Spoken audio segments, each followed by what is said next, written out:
गर्दाखेरि गोडामा ठोकेको ठुली कमिनलाई भोजपुरमा 2000 भन्दा 2500 गोडा ढोकेर 5 तोला सुन काँचो सुन बेचेको पहिला यही हो। अहिले अब 3 लाख पुग्न आँटो। 3 लाख पुगिगयो। अब कति छ वैशाखसम्म पुग्छ कि त्यत्रो पनि लाग्दैन। गएन भैँसी त 3वटा भैँसी मरेर भैँसी किन्नलाई 200 रुपियाँ बोकेर पहिला खप्परे काकामा गएँ। उहाँ खोटाङ भोजपुर के अरे खोटाङ जिल्लै ककरबाट माथि खोटाङ जिल्लै पर्यो नि त होइन जिल्ला त। अनि गएँ बुढालेमा कुरे बुढाले तेरीमा चुतिया म गोठालो त भैँसी बेच्न आइस भनेर छोरालाई हप्काए।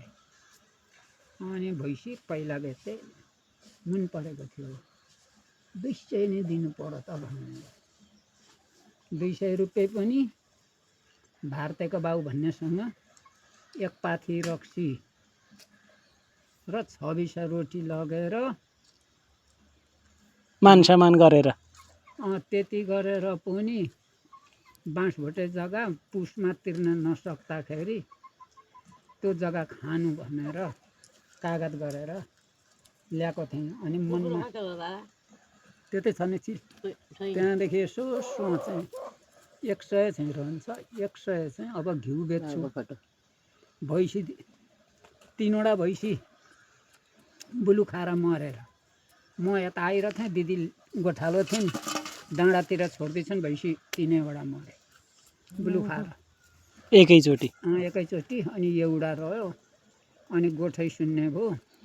5 चौथाइ घिउ थियो बनाइराखेको त्यति घिउ बेच्छु र 100 चाहिँ तिर्छु। अनि यताउति गरेर 100 तिर्छु 100 चाहिँ रहँदै गरोस् नि भन्ने मनमा सोचेर 200 रुपियाँ काटेर ल्याएँ। फेरि 200 को 10 मुरी अन्न भर्नु पर्थ्यो त्यति बेला।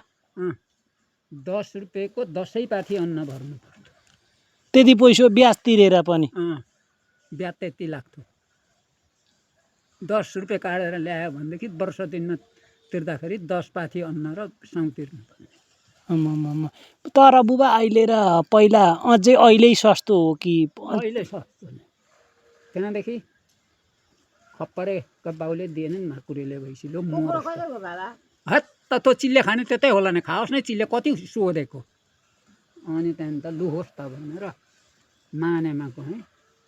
अनि पुड्केका घरमा देखाए भैँसी 5वटा लो लान्छस् भने 12 कोरीले भन्छन्।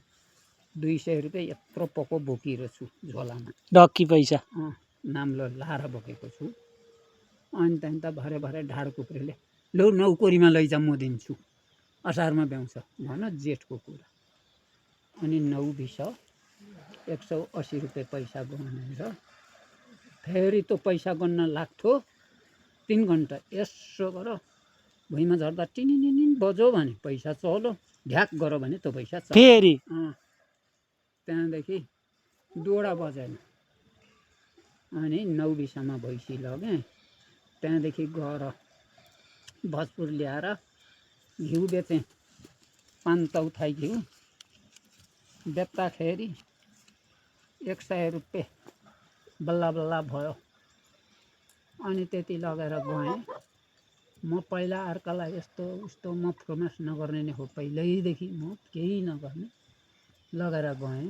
गएपछि अनि एक पाथी रक्सी पनि 60-70वटा रोटी कति लगेर गएर लो दाजु फुपू यति चाहिँ मैले बुझाएँ।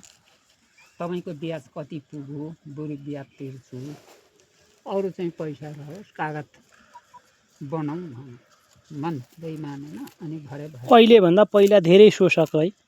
बल्ल बल्ल बल्ल बल्ल मानो। अनि 100 रुपियाँ चाहिँ बुझाइराखेँ 100 राखेँ।